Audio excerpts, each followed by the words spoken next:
Yo, welcome back. This is Big Mike from Guard Your Grill Boxing. This is my man Sleep. Coltrane is around here somewhere. Oh, almost slipped from all the tears from all the Pavlik fans last week. No, I'm just messing with y'all. Shout out to Young Staff. My man Coltrane right here. We're going to get ready to talk about Vazquez versus Marquez coming up on March 1st. Showtime. The trilogy. Shout out to third fight. Let's go into it. We actually voted it Fight of the Year after Docs basically berated us and told us we was all wrong. Shout out to Docs. Shout out to Docs. Guard Your Grill family. So what is it? You know what? Let me give you my thoughts first. I thought Israel at first, in the first fight, he looked stronger to me, but he got hit with that shot in the nose and it threw him out of his game. And this fight was the way he didn't stop the fight. He quit basically. He didn't come out. I believe what round was that? I think it was the 67th round. Don't quote me on that. Right. But he did. We don't use laptops. We keep it off the dome. He looked stronger to me in that fight, but Marquez was able to stop him or prevent him from coming out. The second fight, it looked more characteristic of Israel. He dominated the fight. He put him down on the canvas. He actually put him down. This fight, I'm looking for Israel to come back and knock him out. I kind of disagree because I think that the second fight, that basically Marquez, the fight was stopped a little too prematurely. I think he was a little hurt. He was hurt. He was on the ropes, but I don't think the ref gave him a significant amount of time to allow himself to work his way into the fight. Because you remember the first fight, Vazquez, his nose was split pretty early. He was catching a lot of leather, but they allowed him to continue. But they both went down the first fight. Yeah, this is the type of fight that you got to kind of. You don't want anybody to get hurt. You don't want any serious issues to happen. But you got to kind of let the guys work through their issues. I'm picking Marquez to win. Well, you know what I love? I don't think there is. I don't want to sound diplomatic, but I don't think there is a loser in this fight, especially for boxing fans. Boxing has treated us with so many wars. Barrera and Morales, Zuma Nelson, Jesse James Leha. When you watch these two little guys just go at it, like two little flies spatting at each other. I'm picking Vazquez in the fight, in this particular fight. I actually agree with Sleep. I thought the fight was stopped prematurely. One thing for sure, this fight is not going to the card, so we don't have to worry about a big debate this week. Shout out to JD McNugget and Mad Mars and all the rest of the people out there arguing over the Teller and Pavlik fight.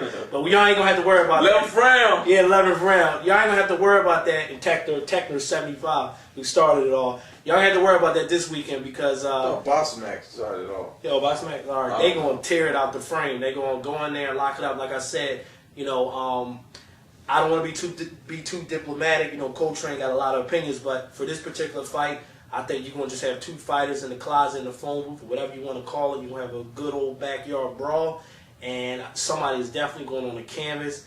And, this is another classic in the making, and I think it probably going to be Fight of the Year again. How can it not be? My only worry about this, though, about these two guys, and the same thing happened with Barrera and Morales, these type of fights put so many years on young careers. And I know this is how they fight. I'm not expecting them to come out boxing, but you do have to wonder, these type of fights here, they put years and miles on their career. They might not never be the same again after these fights. Just like the upcoming fight that I told you, if it happens, it's going to change the scope of his career. You're talking about Cotto and Antonio Margarito, right? Cotto and Antonio Margarito. If that fight happens, that's going to be one of the most vicious, violent It makes my body hurt thinking about it. There's going to be a lot of internal bleeding. That's going to be a fight that I think is going to change the shape of both of their careers, specifically Cotto. Really? Even if Cotto wins, I just think it's going to put miles on him. I think it's going to be a bloodbath. You know what? It's going to be a bloodbath. I don't know why why is that even in the full? I can see if Centron wins. Shout out to Big Mike, that's his homie. I can see if Centron wins the fight. I like Cotto in the Centron fight. But in the Margaret, he's such a physical specimen.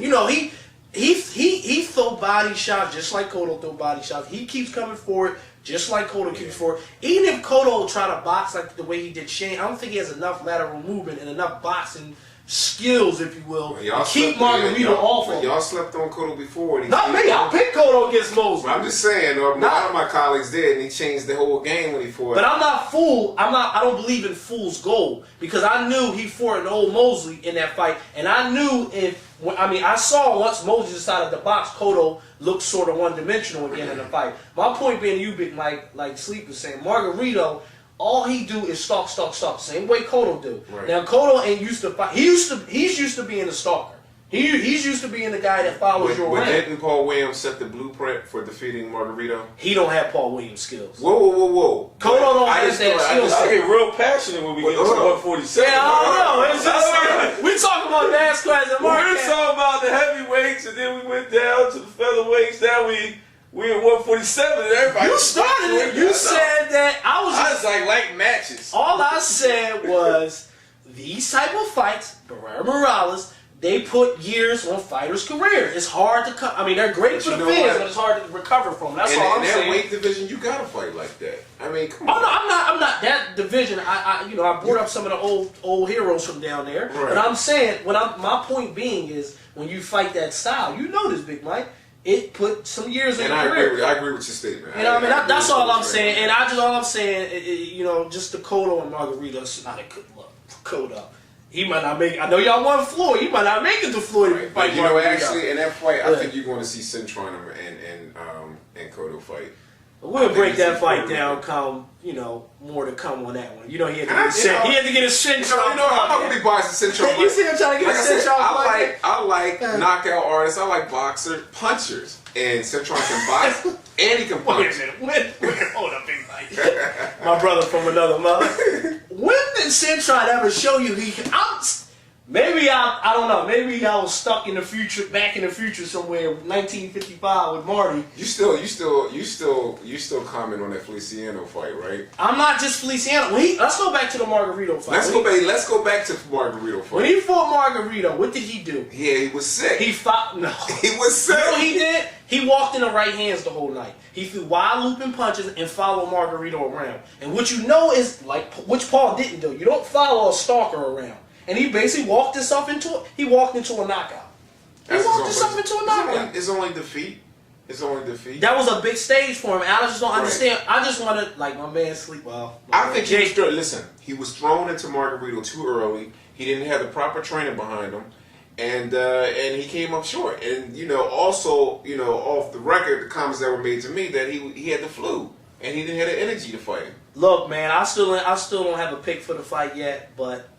Like Sleep said in one of our previous videos, you are who you are, player. I don't see him changing. I don't see him buying no boxing skills from now to April 19th. I just don't see. We shall see. Oh man, Alan Green, I got an email about it, so I wanted to bring it to the surface. Alan Green is fighting don't look too much Antoine Eccles. Antoine Eccles is still fighting. For those of y'all who don't know who Antoine Eccles is, this is the man that gave Bernard Hopkins 2 grimy wars. Bernard Hopkins actually got body slammed in this fight. I think he dislocated his shoulder. You see how Bernard fights now, kids. Imagine someone fighting dirtier than him. You know what I mean? Styles just clashing. And he fought him twice. Right. And a lot of people wasn't calling that Antoine Eccles back in the day. He would have made Sugar Ray Leonard look bad. That's how ugly and dirty he fights. So you got Alan Green fight him. I like Alan Green. I like the person Alan Green. I think he can box. Excellent commentator. He's an excellent commentator. I think he needs to work on some things. He's got that one little glitch in the system, man. Him looking at his shoes. He's been real active as of lately, after he finished his surgery. So, this will be his 3rd time fighting in probably about 5 months. You know what I'm saying? So he's been real active.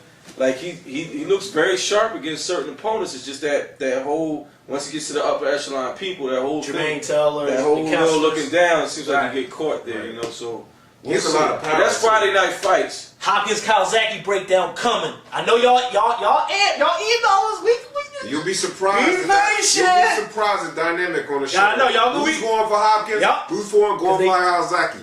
You gonna think everybody on the show is going for Hopkins? Not so fast. It's coming. Don't tell us that they ain't gonna watch. Stay tuned. Guard Your Girl Boxing. Peace.